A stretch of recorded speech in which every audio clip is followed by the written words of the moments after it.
నిన్ను చూస్తే వాళ్ళ ముఖాల్లోనే చూపిస్తుంటారు వాళ్ళ ఫీలింగ్స్ అన్ని. నిన్ను చూస్తే చాలు. దేవునికి స్తోత్రం కలుగును గాక. నీకు అర్థమైపోతుంటుంది, నువ్వు ఏడ్చుకుంటా ఉంటావు, ఎందుకు అందరు నా మీద ఇట్టబడి ఎడుతున్నారు, ఎందుకు నన్ను ఇంత ద్వేషిస్తున్నారు, నేను యేసుప్రభు నమ్ముకొని ఇంకేం చేశాను, ఎందుకు నా మీద ఇంత పగబట్టారని. పగబట్టేది ఏముంది, నువ్వేమో సత్యం అగ్నిలా కనపడతావు, వాళ్ళేమో అసత్యం అంధకారంలో కూర్చుంటారు. ఖచ్చితంగా నువ్వు వాళ్ళ కళ్ళలో పడేది ఖాయం, వాళ్ళు నిన్ను ద్వేషించేది ఖాయం, నీ మీద సూటిపోటి మాటలు కల్పించేది ఖాయం, చెప్పుకునేది ఖాయం, నీ మీద నీ గురించి నలుగురిలో ఆరడిపరిచేది ఖాయం.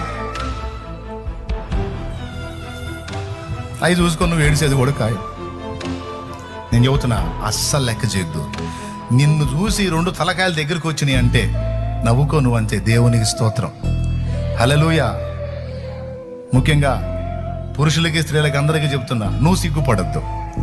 కానీ నువ్వు కనపడితే మాత్రం వాళ్ళకి ఒక అగ్నిలాగానే ఉంటుంది. మిగిలిన వాళ్ళు నీ సమాజం